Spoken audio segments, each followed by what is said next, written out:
because I am a mom, I've never taken on a lot of clients at once. I wanted to go full blown doula care in 2019, where I was just doing all types of birth work. I was working with WIC as a peer educator, breastfeeding educator, doing all the things. I was working at the Brooklyn Birthing Center, doulaing, and then the pandemic happened and I went back to full-time work. Yeah.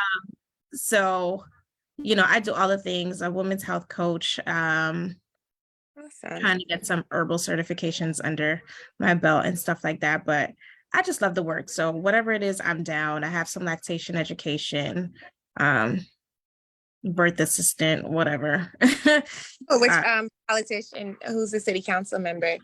So I am the director of the Women's Caucus. So I don't necessarily work for one. I work technically for all of them.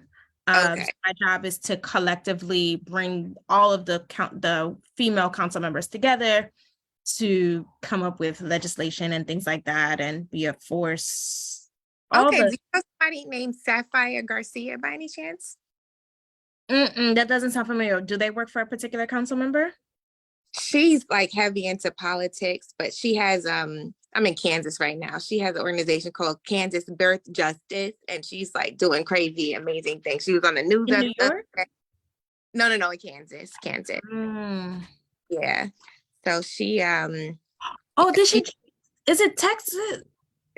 She might be up there, but she's just, I don't know. She's a midwife? She's a midwife. I think I've heard of that birthing center. Yeah. Black owned, I'm assuming. Yeah. Mm. All black. Yeah, everything.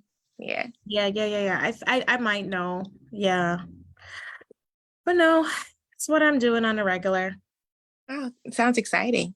It is. I mean, coming from my background too, just like being in birth work, my professional background is like in healthcare, and then a 180 into politics and government. It's just like, oh, this is not what I learned in high school.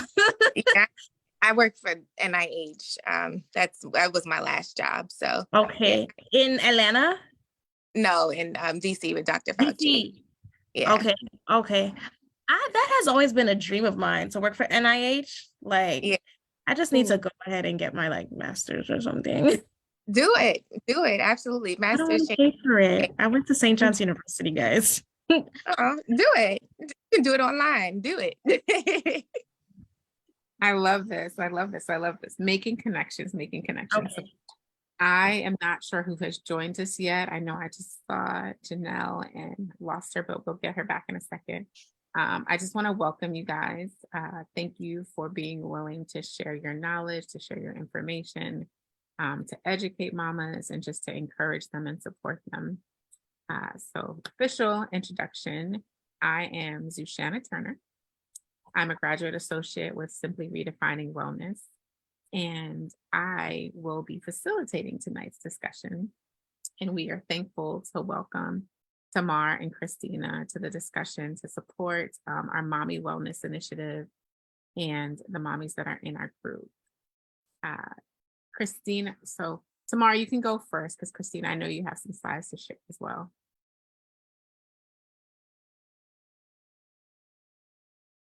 Okay, so I didn't prepare anything. I prepared, but I didn't prepare anything, because one thing I love about when I was training and preparing to be a doula was just this atmosphere of feeling at home and feeling comfortable, having all your kids around. So I kind of took that philosophy into everything I do, and making sure women feel comfortable. If their kids are crying, if they need to breastfeed, it's okay. So yeah, and okay, no problem. Yes. So do you want me to introduce myself again, Zushanna? Yes, thank you. Okay. So again, my name is Thamar. I am a doula, a birth worker, currently not taking on any clients because I am working full-time,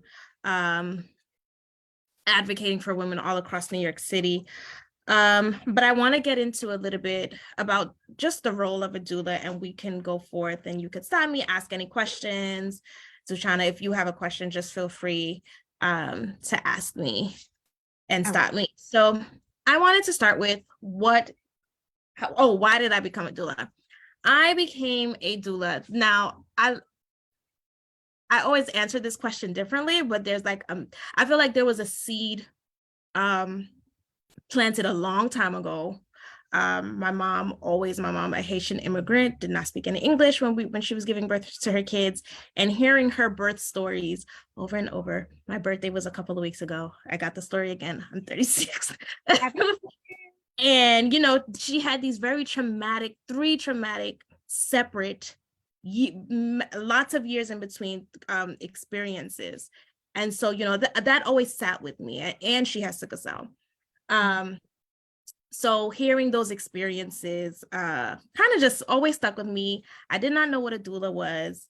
And then I gave birth to my son right after college, which means I was a baby. I was a baby. I looked like a baby. I still look like a baby. And I say that because that's how I was treated. And I remember, my birth story isn't that traumatic compared to other women. But I remember the feeling of alone, not knowing what to do, not knowing what I didn't know. And I remember just being scared of needles, like just like simple stuff. And just those feelings. And, you know, I give birth, whatever. Then postpartum period comes and I'm like, dag, I want to breastfeed. I could do it. You know, I gave birth vaginally. I didn't have a lot of medication. Like, I could do this. I needed support. So a couple of months after, you know, I just feel it in my spirit. I feel it in my heart. Like, there has to be like this thing. And I learned about labor support because, you know, my son's going to be 13. So like 13 years ago, Instagram wasn't what it is what it was back then. So it wasn't trendy yet. Doulas weren't trendy yet. It wasn't a luxury yet. And so I kind of had to learn the old fashioned way. I can't believe I'm saying that, but like talking to people and learning about it. And I fell in love with this school called Ancient Song. Some of y'all might know her, Chanel Portia. She was my first. I did 3 different trainings because I like to learn. But I learned from her, and what I learned, I did not just learn to be a doula. I learned to be an advocate. I learned to fight for Black women. I learned to fight for women of color, and people of color, and families of color, which is which to me is more important than just being a doula. So I guess that's why all of those, there's so many different and more reasons as to why I became a doula, but I think those were that was kind of like my story in the beginning. And so what is a doula? A doula is not a midwife. A doula is not a midwife. A doula is not a midwife. One more time for the people in the back. A doula is not a midwife. A doula is a labor support professional. So we provide informational support, we provide physical support, and we provide emotional. And for me, I could say that I provide like spiritual support, right? I'm a Christian, but people often confuse because the media makes you feel like, you know, we're the ones helping you push out, we're the ones catching your baby, or, you know, taking vitals or whatever. Like, we don't do any of that. Our job is to educate our families, educate the birthing person, teach them about what's going on in their bodies at that moment, and physically be there to support them as they're in labor. So that might look like me teaching my mom how to position herself during labor, what works for her, what doesn't work for her, being her voice when she's tired. So if there's anybody here that has done all the things, You did childbirth education, you've done, you prepared your body, you did all the things, and you're 12 hours into labor and you cannot, like, you have nothing left. That's when your doula matters, right? Like, you're smart, you knew all the things, right? You're ready, you're fired up. And then that moment comes when your body cannot take it anymore. And you need someone that's going to speak up for you. You need someone that's going to advocate for you. You need someone that's going to remind you of your wishes and the things that you want. That is your doula. That is your advocate. You want somebody that's going to fight for you. And as Black people, as people of color, as people that speak more than one language, or English is not your first language, especially in America, like, we need people that can help us make it make sense in that moment when we're most vulnerable, right? Something else I didn't write down was like, I want to pivot into like choosing a doula. How do you choose a doula? Because I know people get upset with, like, I think the easiest way to choose a doula is, can this person be your friend? Can you really, hee ha ha, cry, laugh, tell this person your deepest secrets? Do you feel comfortable? Do you feel comfortable getting naked in front of this person? Because you will be. That's how you want to think. Because I remember when I was like first becoming a doula, and I was like thinking all these questions, like looking up questions that clients would ask. I'm like, this is crazy. Who can, like, you don't care where I'm certified. You want to know that I could do the job. You want to know if you're going to be comfortable and feel safe around me. Because what we don't realize about birth is that it's so vulnerable. It's sacred. And you want someone that's going to protect that space for you. So you want to make sure that you can really trust this person. And I'm not saying you really become friends, but my experience as a doula, as a health coach, is like, I've truly gained friends, like people that I've never met before, no connections, random, referrals and stuff like that, that I can honestly say and hook and be like, yo, your baby's turning 3. I'm dropping off a gift. Like, I have those relationships today with a lot of my clients. And that's because it had to work for both of us. They wanted me to be their doula, and I wanted them to be my client. Like, there's some people that is just like, you're my person. Like, you are exactly who I want as a client. And I was exactly what she was looking for in a doula. And it's more than words. Like, I can't describe it. It's like, oh, she has 3 years of experience, or she has, and all those things are good, right? Like, I don't play with my certificate. I'm not certifications, because that's another thing that we could talk about. But like, she has this training, she's herbal training, she's good with dogs, and she's good with that. Like, those are all good, and that should attract you to choose who you want.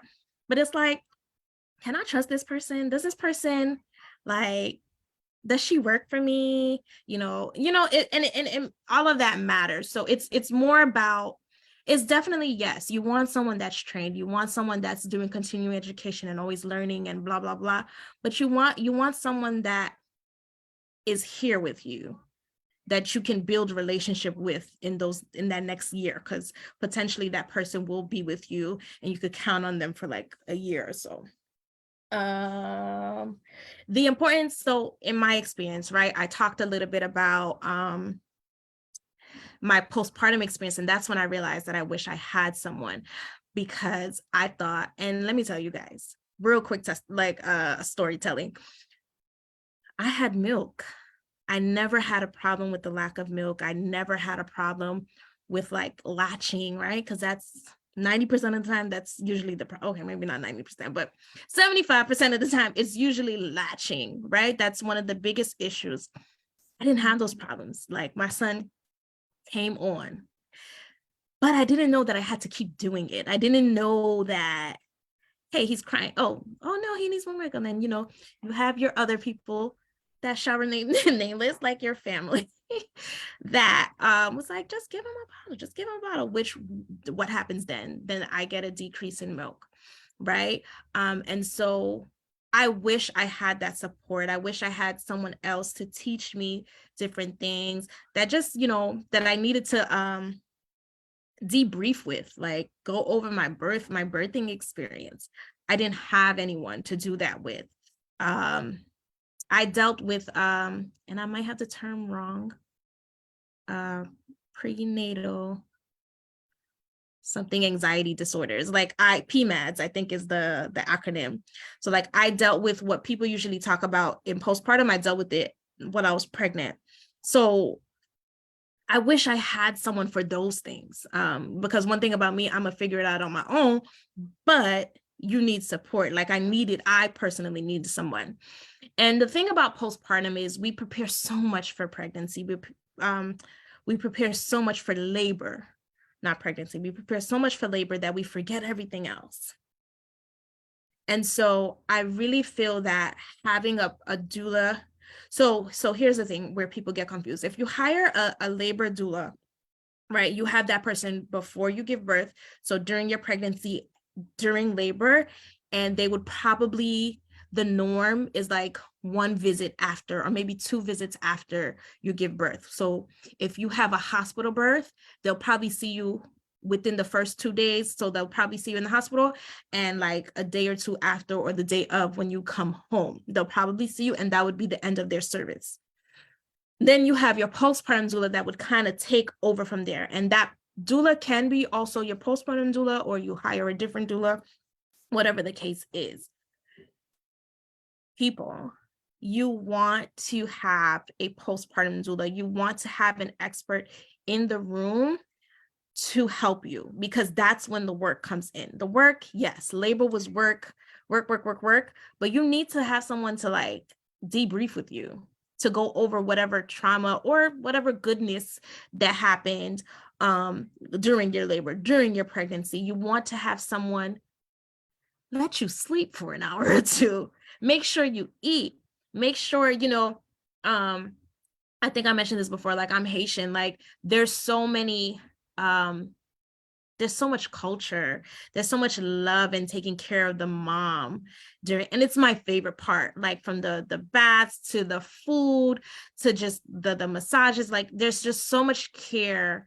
And not just even the Caribbean culture, but like I remember I was supporting this Chinese family, and their grandma was in the room, and we were just comparing notes, and I was like, yo, we do the same thing, the 40 days, like we do the same exact thing. And it was just a beautiful thing to see other cultures put their moms first.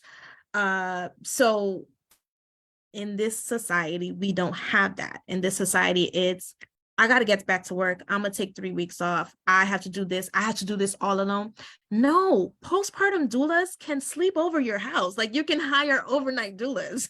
You don't need the fancy things, snooze. I don't know. Like I said, I gave birth 13 years ago. These things wasn't out when I gave birth.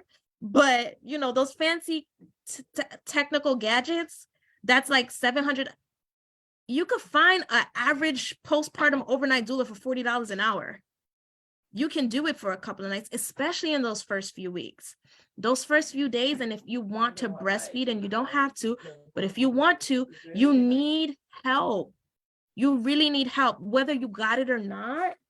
Like whether you want a formula feed or not, or do a combination of both, you need an expert. You need a lactation counselor, and I want to talk about that a little bit. You have a doula. Some doulas, like myself, I have lactation training, and then you have some doulas that don't have lactation training, but they know enough to know if there's an issue, and they could call on a professional lactation counselor, or a CLC, or whatever the case may be. So you want that. You want someone that can help you. You want to take classes. You want to take childbirth education. You want to take prenatal care. You want to take a lactate breastfeeding class. You want this. You want a mommy support group. And you need to, so one thing that my doula partner and I created, right? Because everybody loves birthing plans, and we could talk about that if you like, but I like to have a postpartum plan. So me and my old doula partner, we created a postpartum plan. And what did it include? Where's, like how, I forgot what we called it, but we used to create like little mommy stations in the house, throughout the house, so like people don't think about that stuff. Like, where are you going to be? Are you going to be on the couch? Are you going to be in your room? Are you going to be in the living room? Are you going to be like, where are your different spots? How can we make it easier for you? Can we freeze some food 2 weeks before your due date? Can we stock up on some teas that you could probably just pull out the fridge and warm up? Who are your people? Who are you setting boundaries for that's not allowed to come to the house for the first few weeks? Who can come over? Do you have someone to clean the house?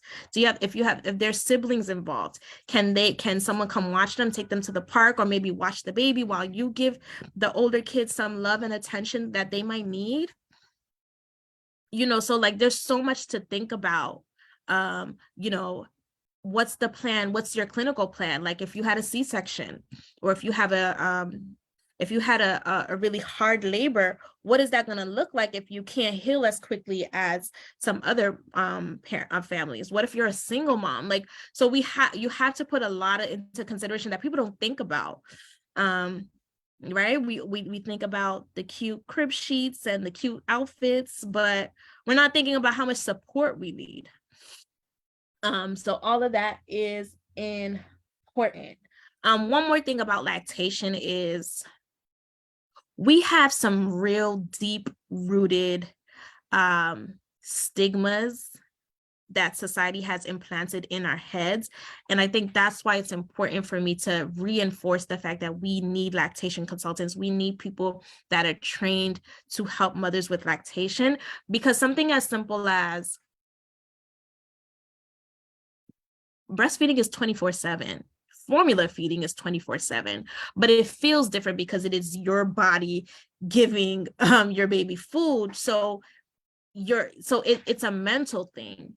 And you realize, oh my God, I have to be here to feed my kid, but society has told me that I have to get back to work, or I can't do it because I'm going to work. Yes, you can.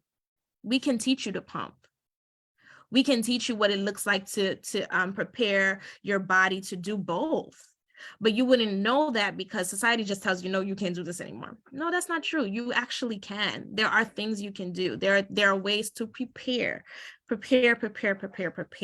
So another thing that I wanted to talk about going back to pregnancy is I kind of also stopped doing doula work before I went back to work full time, because I kind of got sick and tired of Black women.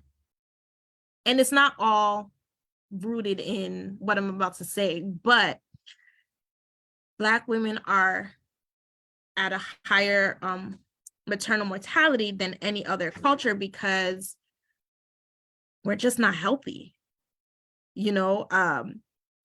Diabetes is preventable. High blood pressure, that's all preventable, but it's something that we have to deal with so frequently because we're not taking care of ourselves. We're not preparing our bodies for pregnancy. So what do we have to do? So what I focused on was I also have a certification in women's health. And if I tell y'all, we could talk about women's health all day, because that is my truly, okay, I don't know, I have a lot of favorite topics, but that's one of them. And we're not taking care of ourselves. We're getting pregnant and it's cool, God's gonna take care of the babies, like that's not a problem. But how do we take care of ourselves before we get pregnant? Why are we not having the conversation around in our communities about diabetes? Why are we not taking care of ourselves? Why are we not physically taking care of our physical health, our spiritual health, our mental health, and everything? Because all of that plays a part in it. So, and one thing that I found myself telling a lot of pregnant moms, especially going into labor, was like, trust yourself. Do you trust yourself, right? Because we have to deal a lot with advocating for moms, and we can talk about the coercion that doctors have and tell you that, oh, your baby's gonna die, your baby's gonna da. But it's like, take a second, breathe, listen to yourself. And I had trouble with moms not knowing how to trust themselves.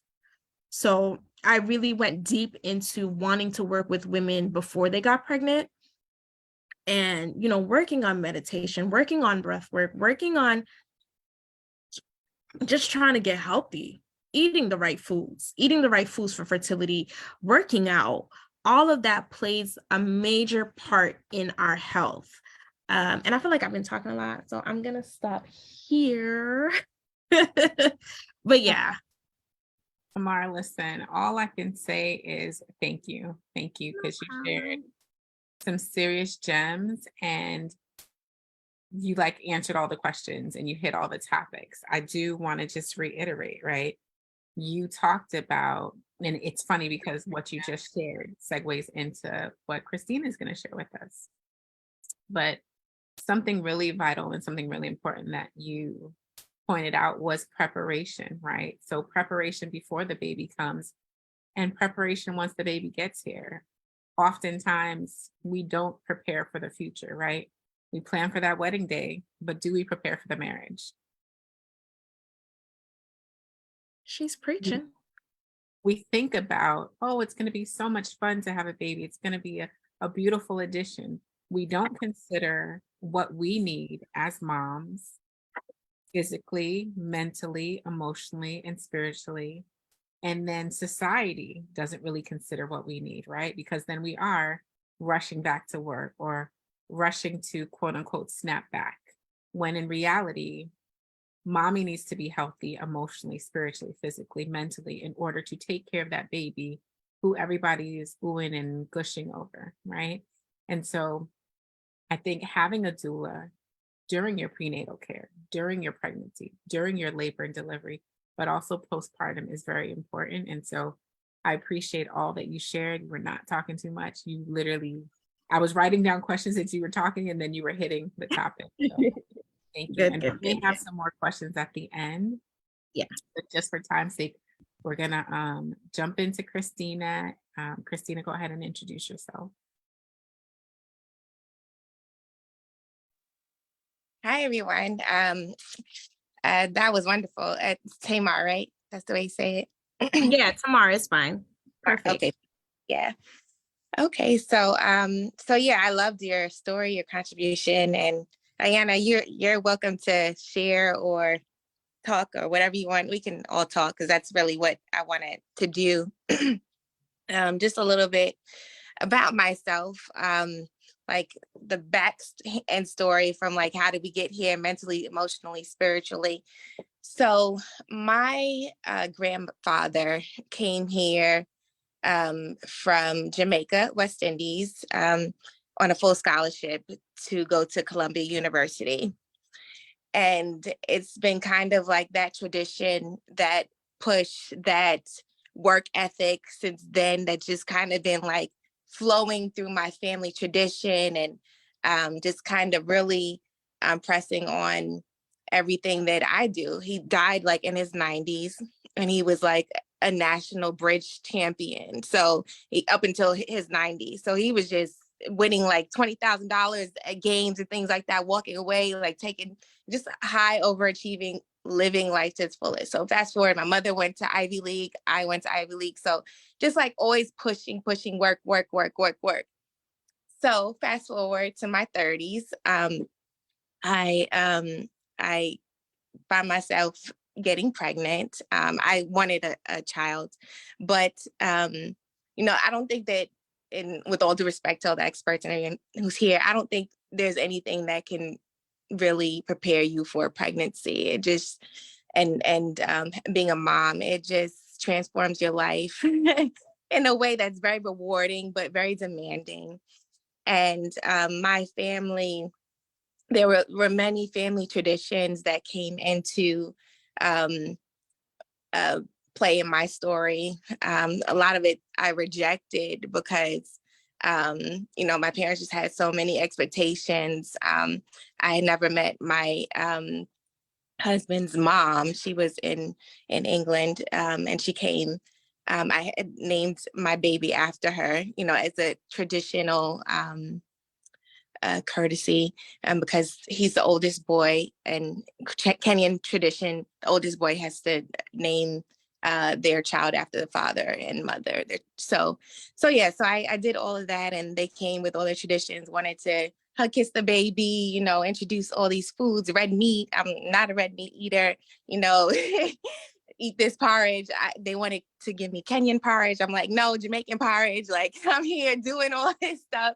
I don't want all your ugali and starches and all this other stuff. Like, I'm all about the greens. So, you know, tradition, taking care of yourself mentally, spiritually, emotionally. You know, there are many people that offer care in different ways in different cultures, and food is a very central part of it.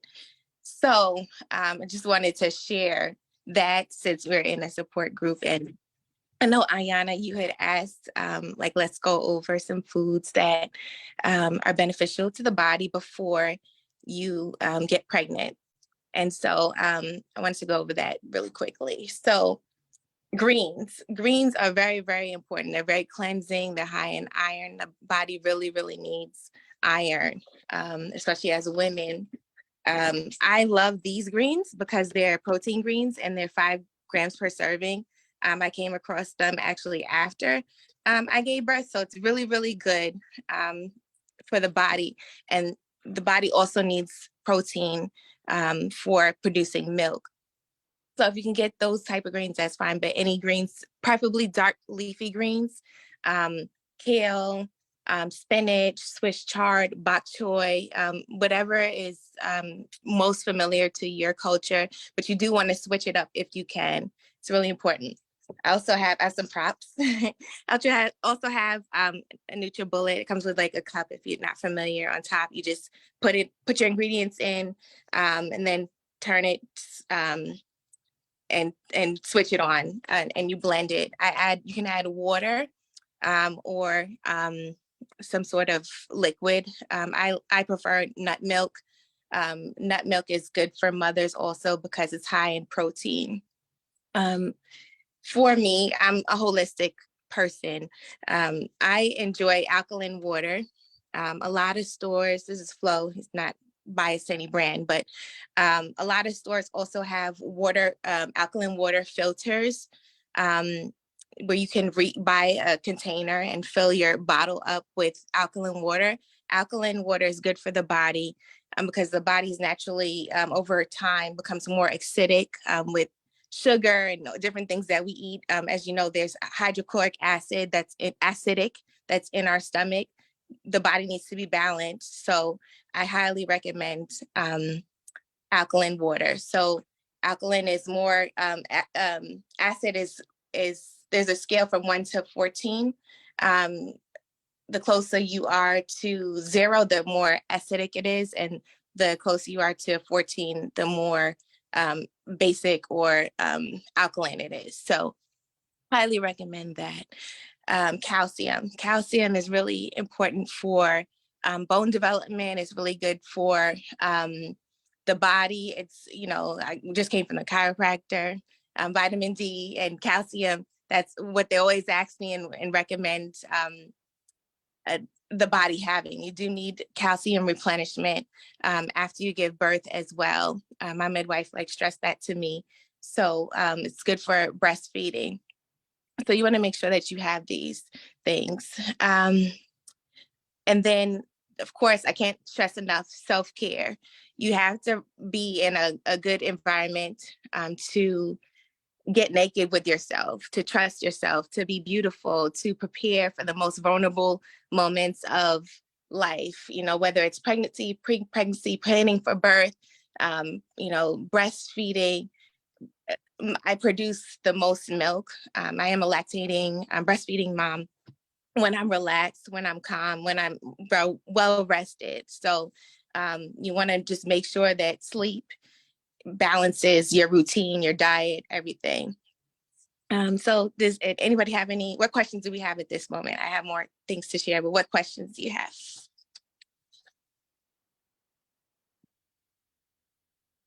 So Christina, can you tell us specifically some ways to provide nutrition to ourselves?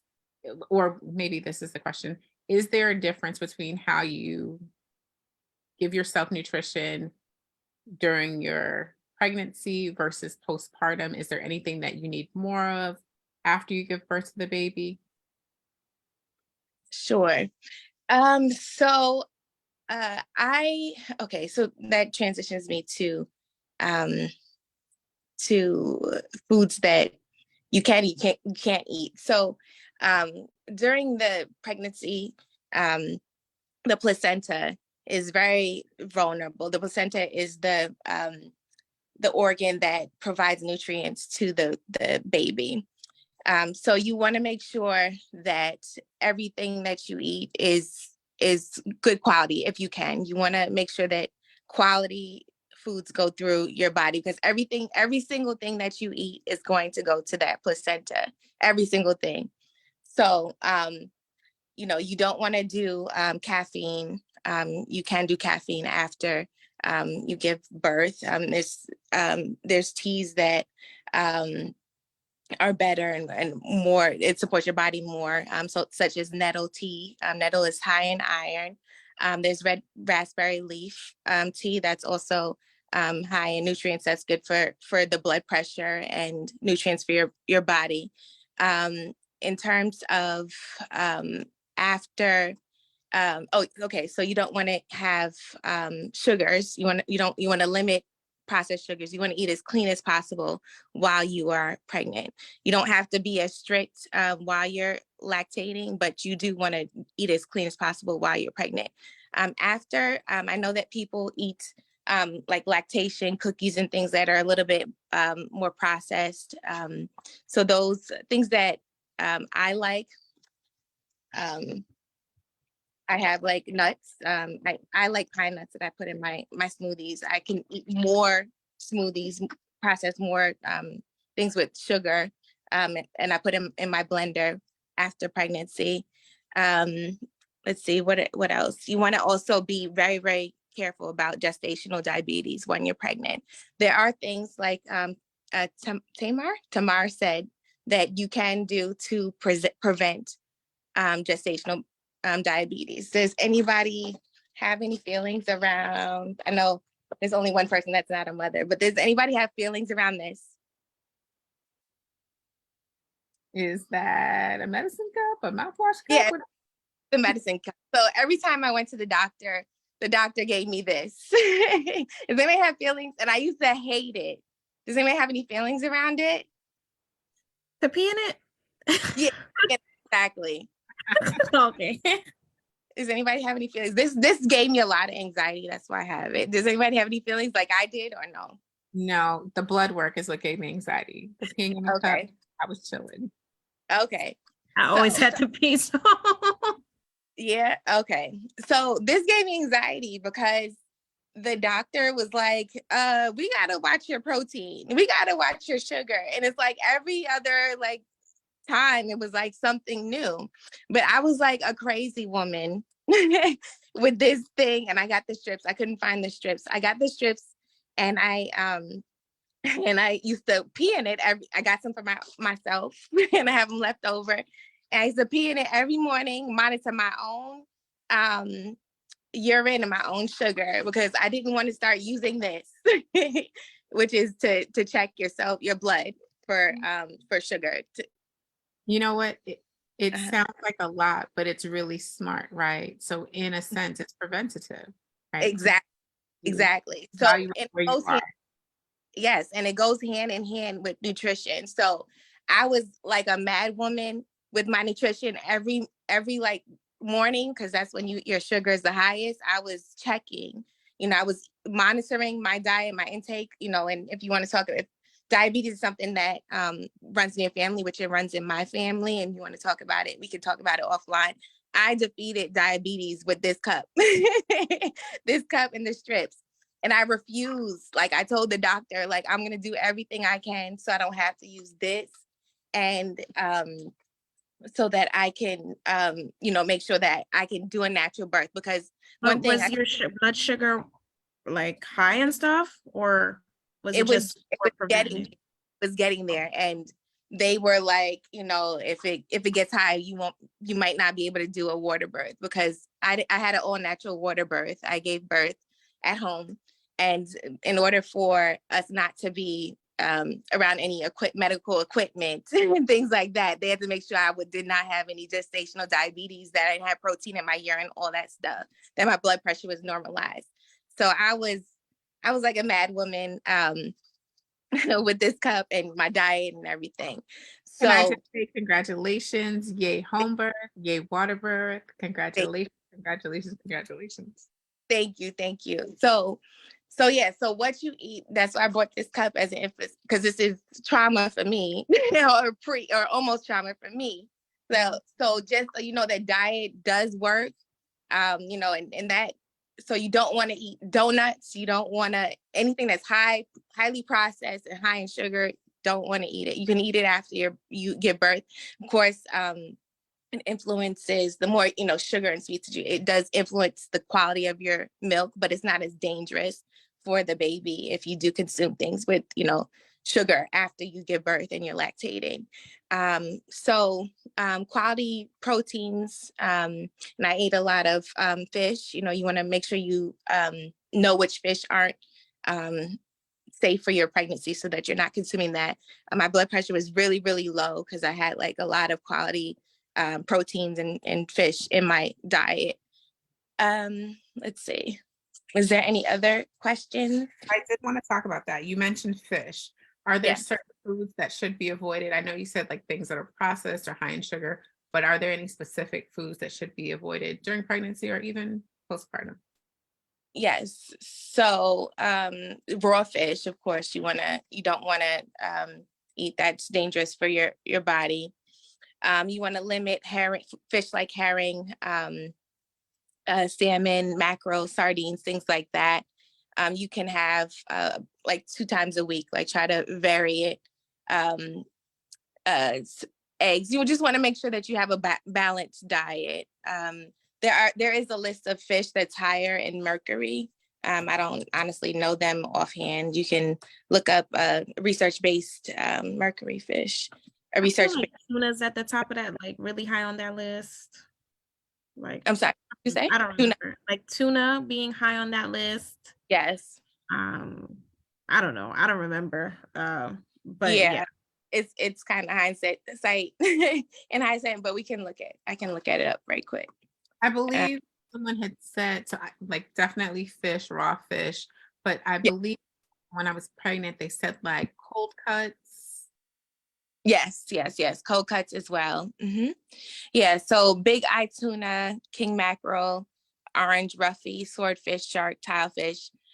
There was another fish. You just want to, if you go out, and that's another thing. I was like out at a restaurant one time. I was like, oh, I'm gonna get that, and I looked at the like fish that was not, you weren't supposed to eat during pregnancy, and it's a good thing I looked at it. It was like one of the fish that I wasn't supposed to be eating. So if you eat out, like seafood that you don't know or something that you don't know, please look it up for the safety of your pregnancy and your child.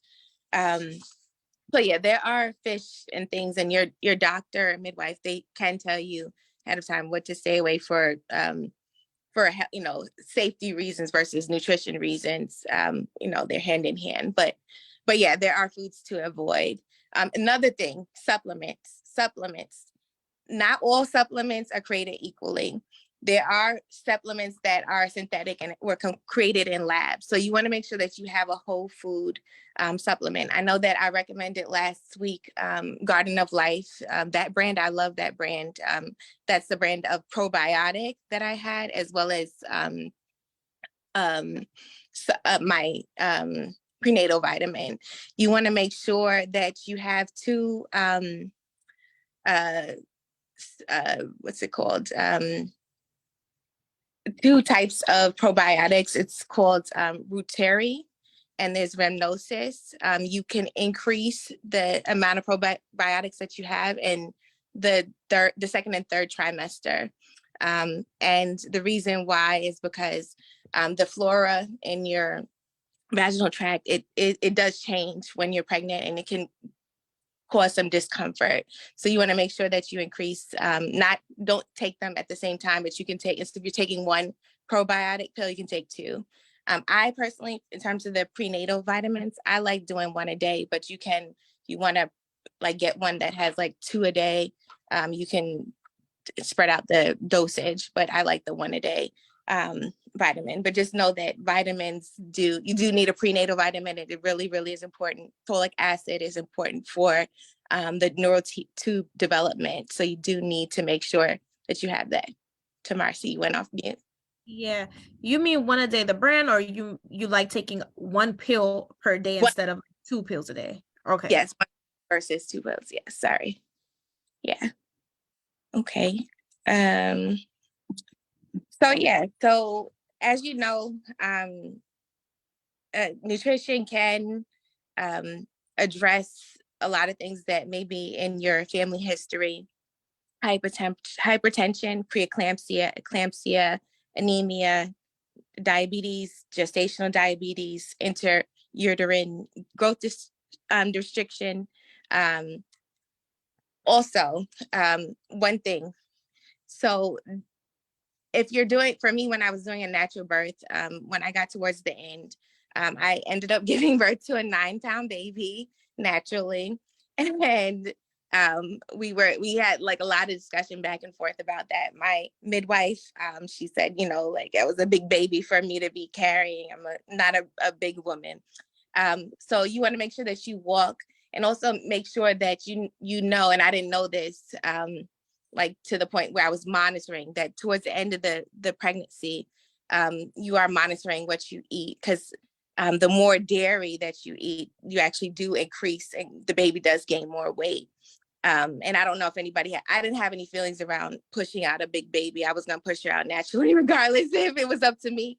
But if a lot of people in the healthcare industry, they may have some specifications on eating certain things that may cause the baby to grow more towards the end. And in general, the baby grows at a rate of 1/2 pound per week. So I knew my baby was going to be about 9 pounds when I found out that information. But dairy was what I was told not to eat during that last stretch, or to try to limit it. And for me, I couldn't keep a lot of things down. Like acid was really, really a problem for me. Like if I tasted anything that had acid, I had to get like a little piece of cheese. So don't feel bad if you do have to have some dairy, but I did limit it. So yeah, I just wanted to keep it simple, give a little bit of encouragement, some overview. I didn't want to make it like it's stuff that you can Google necessarily, but I did want to answer the questions. Are there any other questions that you have? Oh, relactation. So I did have a question. Someone did provide a question about relactation. So I have an orange. It's not easy to relactate, but it can be done. And I do recommend seeing a specialist if you're interested in that. But I think of the breasts as this shape. That's why I have this orange. You want to make sure that, just like an orange, in order to get the juice out, that you stimulate, you massage every part to get the juice out. We're all from the Caribbean, or we know how to eat oranges and stuff like that. We don't just squeeze one part of the orange to get the juice out. We massage and we relax, and we stimulate multiple parts of the breast. It's not an easy journey, but it is possible. And again, you want to make sure that your diet is conducive to relactating, that you're taking your prenatal vitamins also after you give birth, if you're breastfeeding, or you intend to breastfeed. Make sure you get your protein, your iron, your calcium. It's really, really important. And accept help. This is another thing that I thought was useful. I don't know if anybody's seen these. These are breast shells. Mm-hmm. You can get them on Amazon. And I wore these when I was in my early pregnancy. I put over the orange. And you put it over your nipples like that. And it keeps the nipples erect, so that when the baby's ready, he or she can latch on, and it's helpful. They also do collect milk. Like, so if you're out shopping or you're away for your baby, you just stick them in your bra and they collect milk. You can get like a a small bottle, and you can pour the express milk into the bottle and feed the baby right after you finish breastfeeding. So those are just some tidbits of tips that I use in order to do what I do and what I did. But at the end of the day, accept help. It's a strength.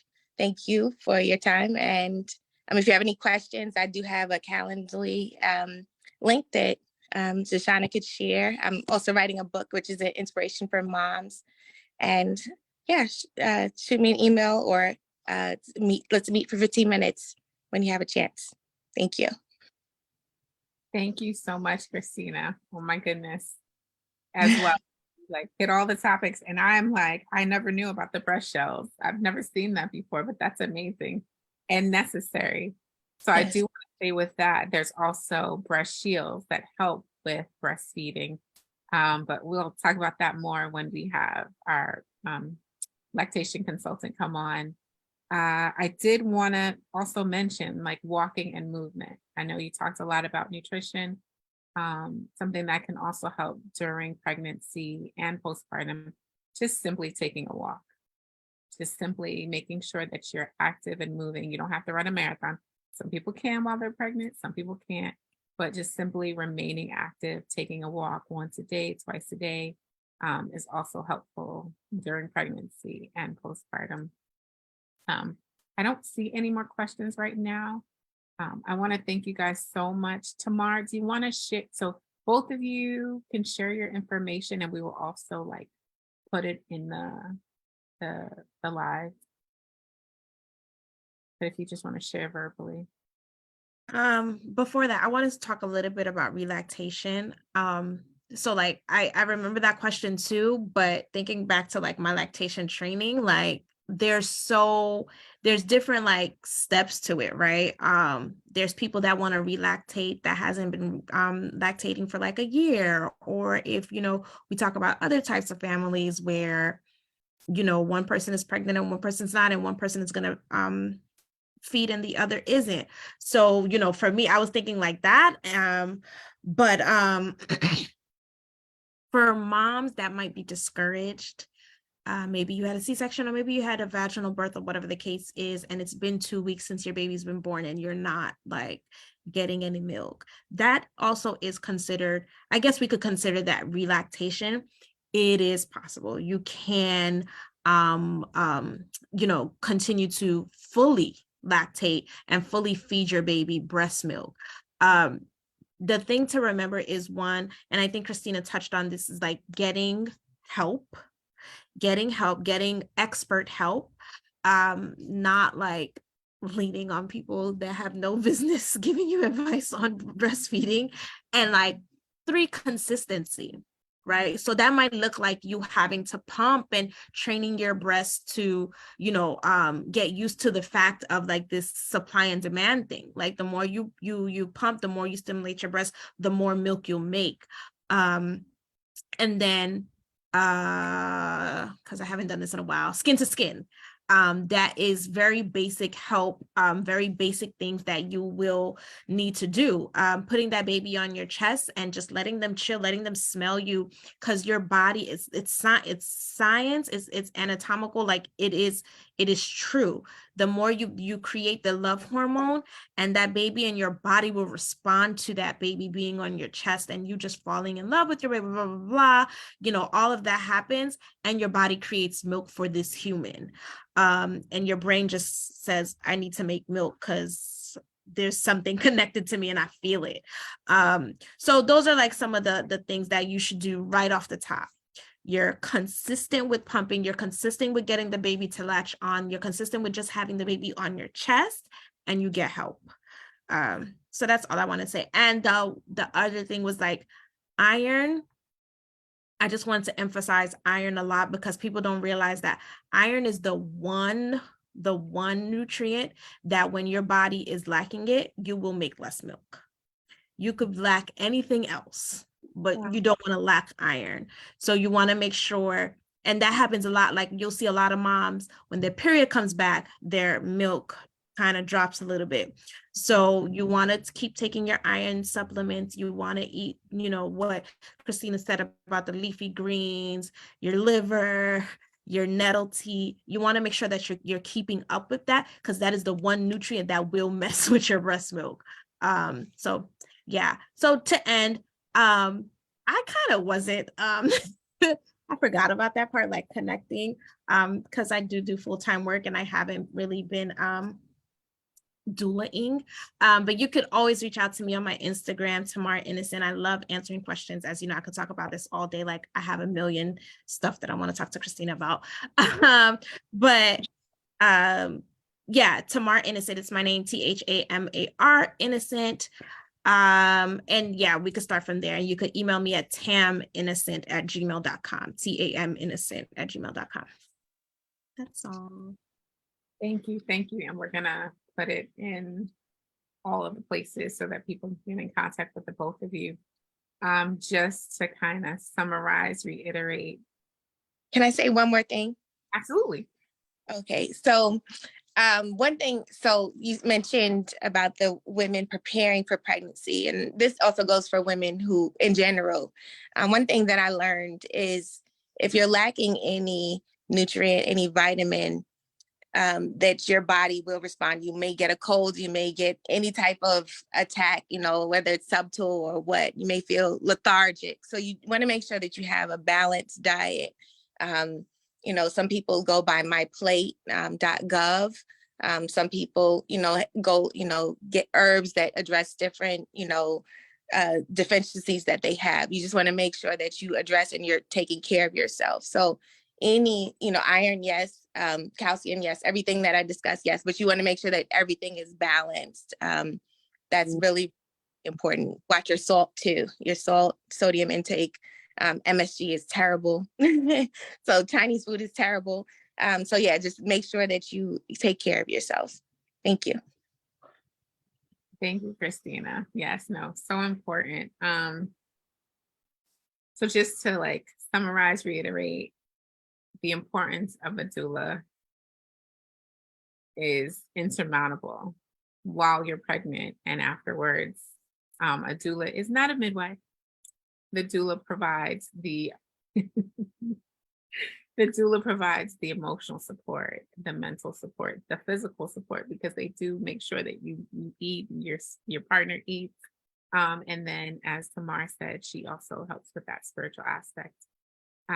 And similar to what Christina said, it's important to ask for help. There's a strength in asking for help and letting someone know that you have a need. And sometimes it can't necessarily be family, whether through distance or, this pandemic where people have been separated. It's important to have support in different aspects.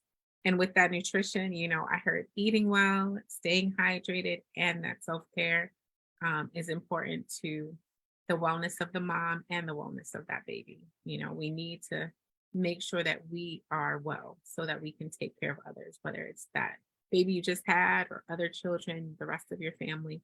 You have to take care of yourself. You have to put your life vest on first so that you can save other people's lives. I want to thank you guys from the bottom of my heart for sharing your expertise, sharing your personal story, sharing your wisdom, and just being willing to give to others. So thank you. You're welcome. Thank you for having me. Thank you for having us. Thank you. Thank you. Okay, I'm going to stop the live, but then you guys hang out with me for a few minutes. Okay.